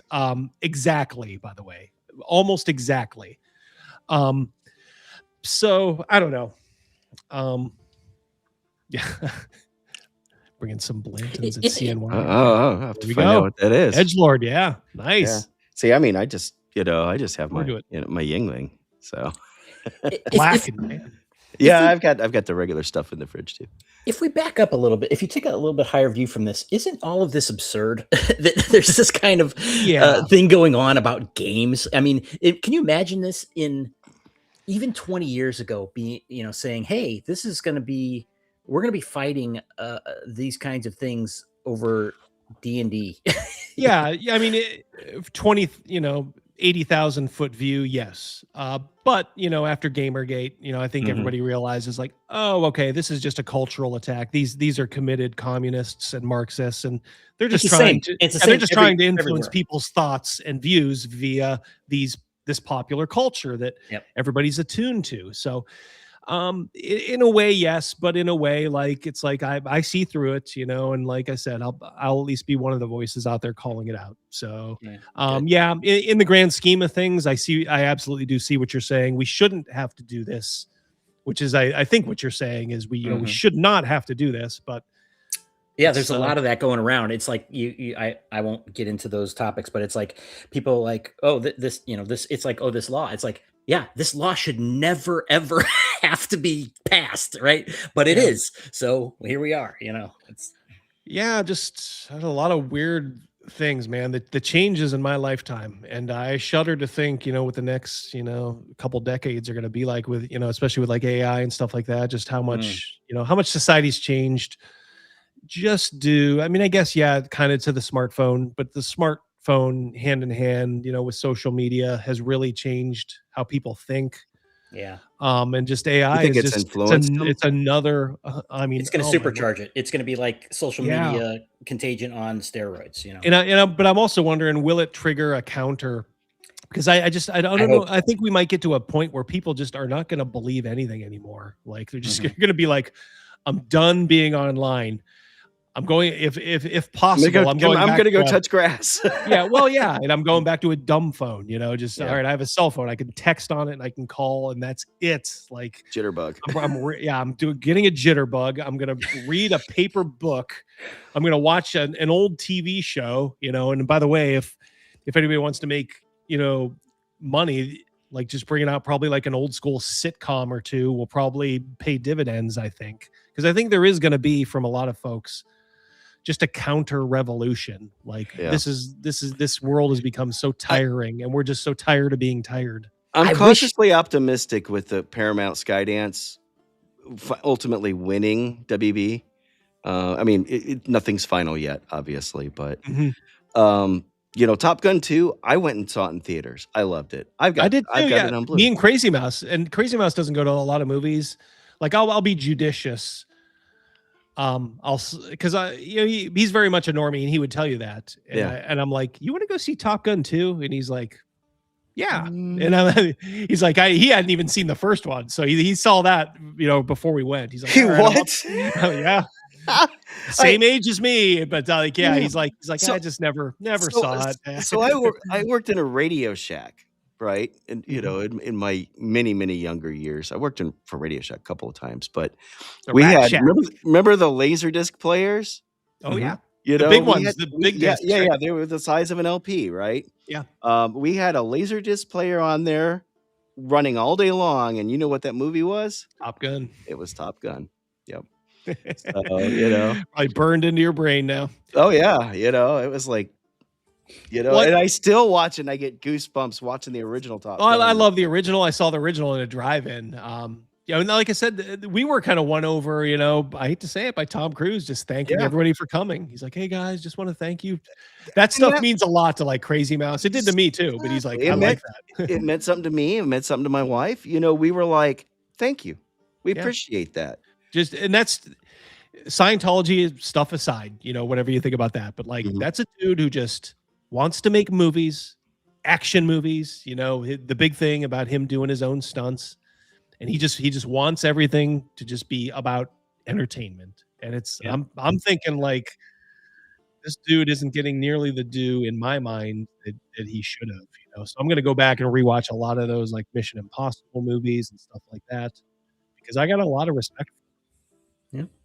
Yeah. The thing you said about, if there's going to be a for kind of backlash is, typically younger generations would have this rebellious kind of thing. But unfortunately, I hope I'm wrong. But what I'm seeing is they really, it, it's just theater, it's like I wish that Gen Z or Gen Alpha could be like, yeah, we're gonna reject the programming we've been given, but it seems like they just kind of shift to a different programming. well, they're I hope I'm given wrong. I hope I'm wrong. well back in the old days, you could do whatever you wanted, but guess what? When you turned 18, you had to get a job and get out of the house. Yeah, yeah. Well, now No, all of a now it's 26. Yeah, now it's 26, if that, and then mom and dad, or it's usually just mom around, unfortunately. Yeah. She's like, "Well, I need a companion. I need a buddy. I don't want to be lonely. So guess what, Sonny? Don't worry. I'll drive you to your job. I know we never got you your license and all that, but that's okay. You don't need a license as long as I'm still alive because I'm the devouring mother. So I'm just gonna sit here and devour your life. Man, I And couldn't. a lot of dudes are just like, you mean I get to stay in my old bedroom and play video games and I get to work a job where I go Yeah. in, maybe 28 hours a week and it's an easy job and all I got to do is show up. Holy shit. Yeah, this is paradise. I got my phone, I got my video games. Mommy will drive me around. I'm good. Yeah. Mhm. I mean, I remember being 14, couldn't wait to get my driver's license, my learner's permit, right? Mhm. I was the way my age, my birthday, like I said, is coming up this Thursday. But I remember being 14 and going, I can take driver's ed because your age had to transition to 15, so you get your learner's permit before the class started driving. As long as you made that cutoff, you were good. So I was in driver's ed at 14, boom, doing all the safety stuff and I couldn't wait to get my driver's If you license. grew up in the 80s, you were counting the days down. All right. Yeah. All right. I don't How long? Like you just said, all right, I can get my permit and boom. And then it's like freedom. I knew my driver's license. Freedom. I'm a nerd, right? I figured out the way that Florida, because I grew up in Florida. I figured out the system, the Soundex system that Florida used for their driver's licenses so well. I knew my driver's license number before I got it. I figured out the way that they were issued, So Yeah, but they've just made life so comfortable for people. And that, not yeah, to say like, and it used to be like, well, you want a woman, don't you? Well, now it's like, well, do I need one?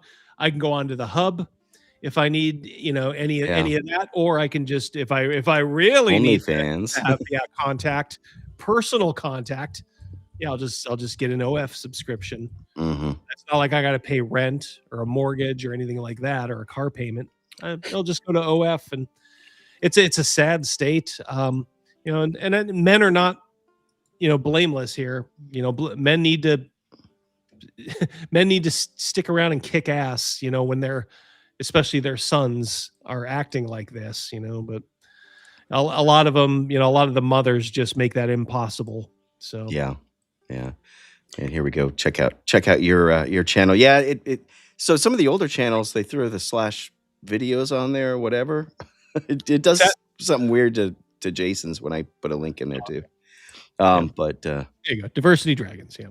hey, You should have no trouble finding it. speaking of CNYCon, Hey, there's Roger. What's up, man? who framed Roger Rebus? That's funny. Looking forward to going. We'll start pimping CNYCon hardcore pretty soon here, Raj. Yeah. I still got some reservations to make and all that, but I've got my PTO put in, my PTO request. So The hotel's a sprawling one. It's like one story, but it's like one of those sprawling Spread out. one-story hotels. So hopefully you should have no trouble. Yeah. Yep. Yeah, it'd be nice to stay there, and the price isn't too bad. So, it's going to be the 14-hour drive. I'm guessing it's going to be about 14. Google Maps says 13 hours and 10 minutes, which is going to be at least 14 or 16 hours. That's a tough one. I used to make that all in one sitting. We would go down from Erie to Charleston, South Carolina. So Yeah. Eventually we ended up just kind of like past Midway, but just stopping in Charlotte and just staying overnight. But Yeah. so it's a long drive, but just have some podcasts and Yeah. your wife's going to be there. You'll have good conversation. Right? Oh yeah, and I got my ham radio in there, so I'll play radio the whole way up. I will DM a game for you too. Absolutely. Okay. Yeah. That would be awesome. Yeah, Roger's like, CNYCon, can't wait. We can't. Can't wait either. Mrs. D's talking about it too. Yep. Yeah. Jeanette's. She's putting my wife. She's at work right now. She works overnight, so we don't get to spend much time together. Right. And schedule. Yeah, I've known people who've had to do that. Yeah, it's a tough one when one has to work third. Yeah. But I mean, she likes working third, but it really puts a damper on gaming. And she likes the game. She's a gamer. We've been gaming since basically shortly after we met together. She was a gamer before I met her. I didn't even know she was a gamer. Oh, really? Yeah, I lucked out, man. I hit the lottery there because my wife was not a gamer, but she devoured like all these fantasy books. Yeah. So when it was weird because I started playing D&D as you'll recall from earlier in the show with her friends. So I would leave every Sunday, about 6:00. All right, honey, I'll see you later. Going over to Greg's to play.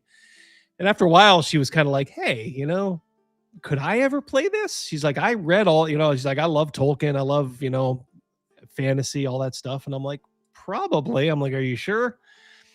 And so she was like, yeah. And I said, let me run a one-on-one adventure just to see, how much you'd like it or if you absolutely hate it. And it was weird Yeah. because the adventure I ran for her was written by none other than Professor Dungeon Master. It was a old Dungeon magazine adventure. I didn't wow. realize it at the time, but yeah, I when he said which adventures he had written for Dungeon, I went back and looked. I'm like, damn it, if that isn't the exact one that I ran for Mrs. D.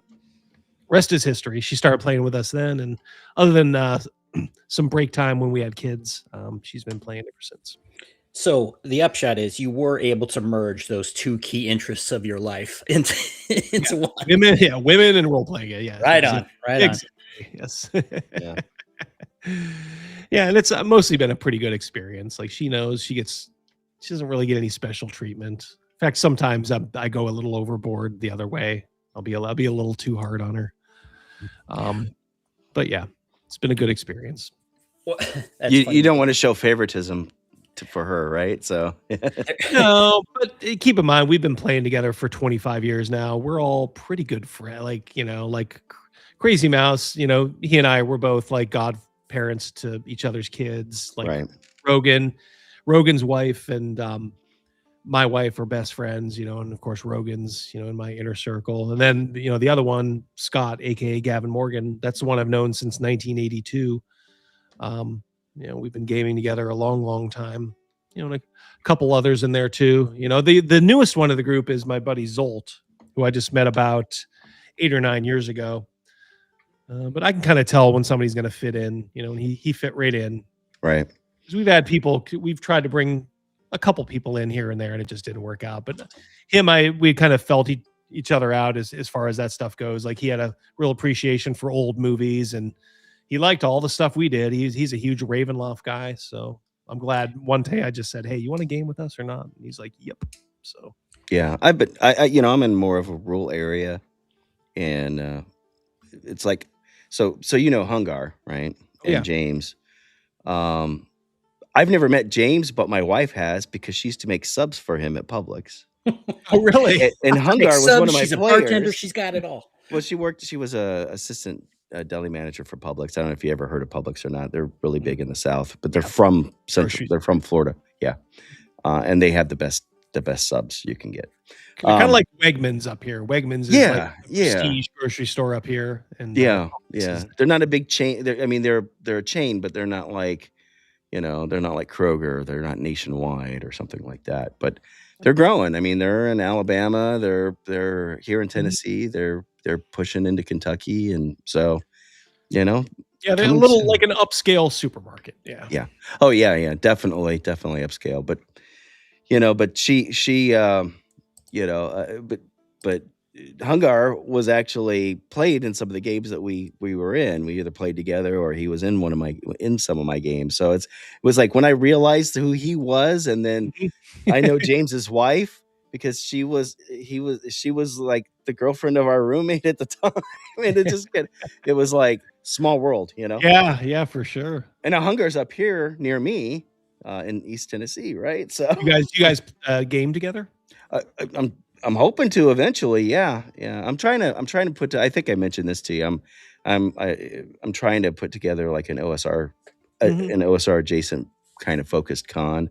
Try and spotlight some of the stuff like Dragon Slayer and even Shadow Dark. Do you have a house that can host like games or anything like that? Oh yeah. Well, I mean, like you ought to have like just try like a game day or something. Just try to get see if people will come out to game. Yeah. Kind of like test the waters, so to speak. I have, but it's been everybody. It's like they'll schedule and then they're like, I can't make it on this day or whatever. So I'll get like one or two at a time. You know what I mean? And it's just like never on the same day. So we're still working on it, though. We're still working on it. Yeah. There's some stuff I want to do with Troll Lord, which I was going to ask you. I was going to end, and the time is just running through here. What systems are you running now? Are you using? We just finished Shadow Dark. I play so many. That's the one thing. Again, you can't take away from me. I've tried so many different systems. We don't let the grass grow under our feet. But We were doing Castles and Crusades, and we were in Birthright. That works fine. Like CNC's a good solid system. I like those guys a lot. I mean, I got my adventures backpack behind me, with the real backpack. I don't know if you got one of them or not, but I didn't. it's a nice backpack, man. Let me tell you, I'm bringing it to the con with me. Nice. It's waxed. I didn't know they waxed canvas like that. It's actual. Nice. Yeah, so but we took a little break from Birthright, and Shadow Dark has become like so big in the OSR adjacent community. I'm like, I owe it to myself to run this game and also kind of test it out and see what a group of players think of it, and honestly, it was pretty successful. I thought like the lack of choice would really hinder it a little bit, but it's kind of freeing, isn't it? Yeah, it was, and especially for me, but also for them too. They were just like, all right, I'll just concentrate on my character now. You can kind of recenter them. It's a perfect, if you're trying to get people weaned off of 5e, I would just say just go cold turkey and go Shadow Dark, and they'll get it. And they may have withdrawals for a week, but if you have a good DM, they'll forget that real quick. It's just no. You don't play from your character sheet.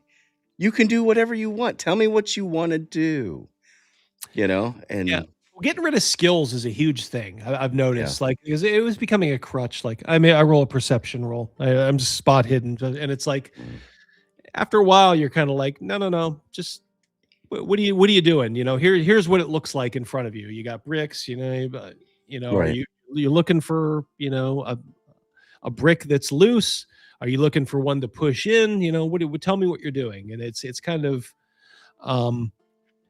it's kind of gotten them, I think, to think just a little differently than kind of always rely on the die roll. And there's nothing wrong with a good die roll now and then, but it was, like I said, becoming a crutch.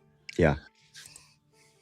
Well, Jeff, I was going to ask the same question, so you saved me on that one. But a slightly tangential version is, if you had to pick one thing in role playing right now that you say this is the bright spot, or even something you just say, yeah, I really love that, what would it be?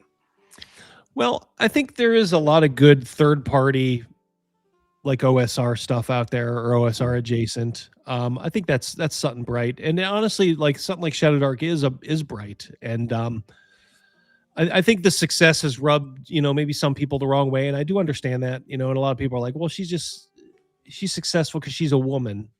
Yeah, there's a little of that. Absolutely. Sure. But it wouldn't have the legs, and it wasn't good. It wasn't good. So it probably never hurts to have a smiling, female face, selling you the book. But at the end of the day, if it's shit, you're just going to laugh at it, or be like, oh my God, this is, unworkable. So I would actually consider that a bright light. I look at a game, guys like just genius guys like Greg Gillespie, doing his own take on the retro clone, and just how you kind of build on that. In fact, I think that might be our next. We've been doing this for so long, and I told you we had done so many different editions. I said, guys, what if we did this? We'll see how it goes. I said, what if we took Greg's game? Yeah. And I said, and we just tacked on every house rule we like, we like this from Shadow Dark, we like this from here. I'm like, and that's what we roll with from now on. This is like our Frankenstein, game. Frankenstein. Yes. We know what we like, we know what works over time, from a balance perspective. I'm like, what if we just kind of did that and just kind of tweaked it? So we'll see if it works. but yeah. So I think those are two bright spots. And also Free League is a bright spot too. As far as like, I don't even want to say bigger companies, but they're obviously not a one-man band or anything. So, but Free League is producing for a lot of licensed games, quality material, and also like their original stuff. Like the Dragonbane, Trudvang. Yeah, I'm glad you mentioned that. I've been delving into Free League stuff. They have Aliens license, Blade Runner, Tolkien. Alien's a good game. Alien's fun. The stress dice mechanic is really good. Yeah. Yep, and I I was collecting everything One Ring, so I'll have to see if Mhm. they've released anything else. I love the look of the books, and I will run it someday. Even if it's just kind of an off night thing. But yeah, they as far as game companies go, like a professional companies with multiple employees, Yep. that's the standard you should be setting. Just quality stuff, minimal BS, stuff people get excited over, good art, Yeah. not garbage art, and you can tell because they're not afraid to, oh my God, hire white guys. Okay. And that's Yeah. a huge problem. And people think I'm joking, but I had an insider at Wizards of the Coast who said they will not hire Western white guys. Mhm. They can Well, at all help it. it- They it- will hire Brazilians. They will hire all anybody who's not like a North American white guy. How do they get away with that? I mean, that's like It's Washington. Who's gonna say anything? yeah, but I mean, it's such a There's a lot of violation. contractors too. So Yeah. is it discriminatory? Of course it is. Of course it is. Yeah. But what are you Free gonna do? League is are they Swedish company, right? Yeah. So slightly different, maybe. They can't help hiring Sensibilities, white yeah. guys. Well, it isn't what's his name over there in Sweden? Oh, you're talking about James Raggy? Yeah, Raggy. Yeah, He's in Finland. He's next door in Finland. Finland. Okay, yeah, close enough. Sweden, Finland. Whatever. Yeah. But yeah, I mean that's they're not afraid just to hire good artists and give their. I love how they like, especially with Dragonbane, and it looks like they're doing it with that Trudvang, a unified look. Mhm. A lot of this art is so just bland, and even if it's not AI, it's close to AI looking. If Yeah. you know what I mean. Six fingers and Well, yeah, I mean, they've cleaned up a lot of that Yeah. stuff. There is still the occasional weird thing, like it could not knee be bent backwards. yeah, it could not be anything but AI, or this artist needs to like immediately turn in their art card. But like I said, you have stylistic artists, and look, the artist who's excuse me, who's working on my adventure, Ken and James, is fantastic. He's turned in some of my final pieces are starting to get turned in, and I thought the drafts were amazing, and now all of a sudden he's turning in final pieces, and I'm like, holy shit! It's just great black and white line art. Are you going to stick with black and white? Yes, Is that what you're going for? Yeah. I like it. I like it. What format are you thinking about going? Are you thinking about the digest size, like is really common now, or are you thinking you want to go full book size? I might go full book size. Okay. Yeah. It's ostensibly it might be for I haven't made up my mind. Ostensibly it's an OSR game for Dragon Slayer Greg's. Okay. Because that's as good as any for as far as retro Sure. clones. Obviously Sure. it's just D&D, And you can move it to whatever you want. Yeah. Yeah. And yeah, I don't know. Not that the digest there's anything wrong with the digest size, but it seems a bit gimmicky, a little bit. I think if you're making straight Shadow Dark stuff, only Shadow Dark stuff, I do understand how that could fly. But I mean, Chubby pivoted. Greg Christopher, Mhm. he pivoted over to he's like, well, all the stuff I'm making for 5e is like not. I'm getting lost in the thing. Oh, the Shadow Dark thing here. Let's pivot over to that, and yeah, he's like taking off. I might make mine like full size. I might make it Shadow Dark compatible though. It's just going to take some work with the statting out stuff. Yeah. I don't want it to appear just kind of like a cheap. Are you going print on demand? Are you going to go through drive through? Or are you going to go through Lulu? Or what are you thinking? I haven't figured it out yet. Okay. I may talk to the Black Lodge guys. They promised to let me bounce some stuff off of them and kind of maybe see what they're doing. I probably will do a Kickstarter. I do, especially if you have a channel with a little bit of traction like mine. I think Kickstarter is the way to go, just because you kind of always update it, and people love seeing goals shattered, and like, hey, guess what? We just made it past so and so. It just kind of have that. I'm worried about Kickstarter, that they're gonna find something that I've said or done in the past. There is backer kit. There is backer kit too. Yeah. I mean, if you're Yeah. promoting it well enough, and you've got the channel size, you can. Yeah, I mean that's Trollord, and I mean we didn't even touch on Goodman, but Mhm. Goodman Games, they've both gone on the backer kit thing. Yeah, I might. I know IGG's out there, Indiegogo too. Yeah, Not sure if they're any better though than Kickstarter.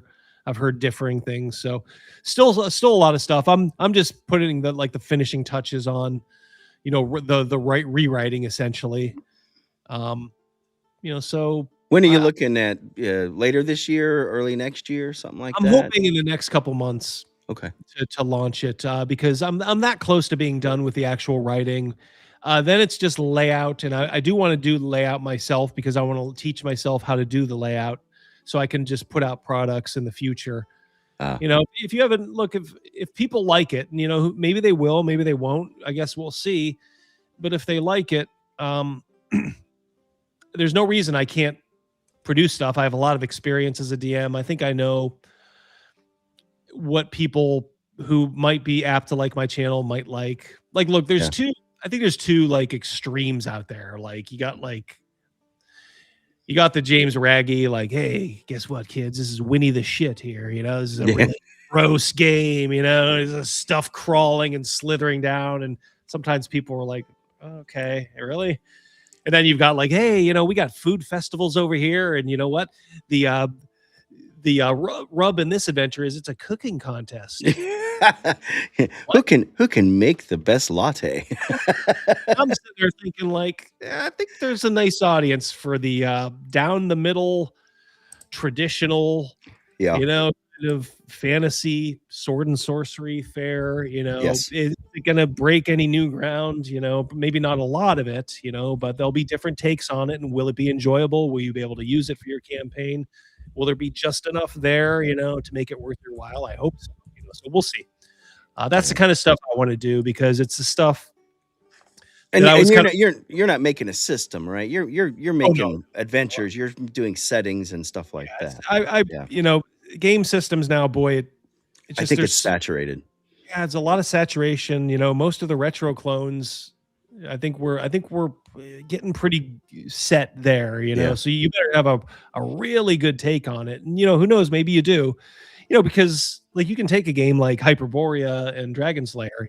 Both retro clones are very different. And feel and even like the rules they choose to adapt and all that. So there is maybe still room, but if you're just kind of dallying in it, like, hey, I got this idea, I think I'm just going to make a system, and you don't have like, it's not something like this thing is burning inside my head, I have to get it out, like I've been thinking about this for years, and it's not like a Condor like Neo TTRPG 800 pages of yeah, something like that.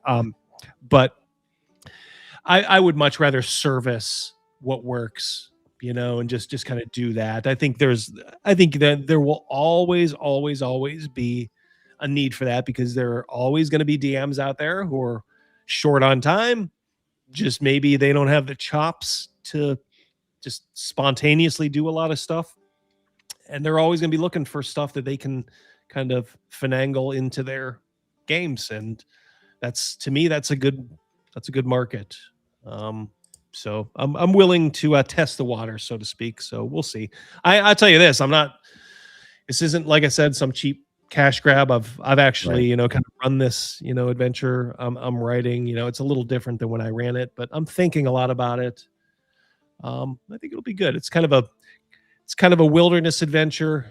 I don't want to say it's like a strict sandbox, but it's wilderness, of course, like any wilderness, there's, think like Isle of Dread or something like that. There's always little dungeony areas and, things going on. And there's also kind of an interesting twist, I think, in this one that people are going to like. So, well, I look forward to it, man. I'm, as soon as, like I said, you stay in contact and let me know when you've got some stuff that you're ready to, that would be awesome.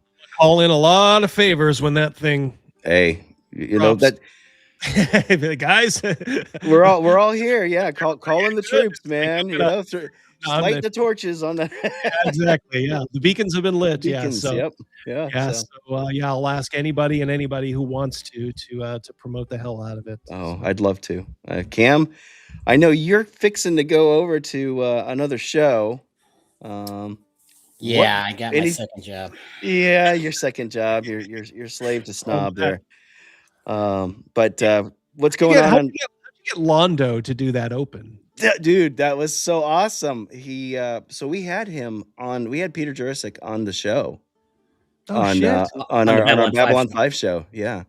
I gotta watch that. Okay. So yeah, I've got it on my channel. It's on Sci-Fi for Me TV. It's also on Cuticast show, and he did promos for. Dude was the nicest guy ever, man. Yeah, He was. he seemed Awesome. like he was probably nice. Yeah.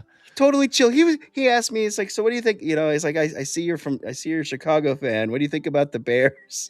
And this is before the Bears moved. So now next time I talk to him, I'll be like, what do you think about the Indiana Bears? Because where they're moving, Is that a done deal? Are they moving to northern Indiana? they're supposed to be moving to Hammond, which is funny because that's actually the area I was born.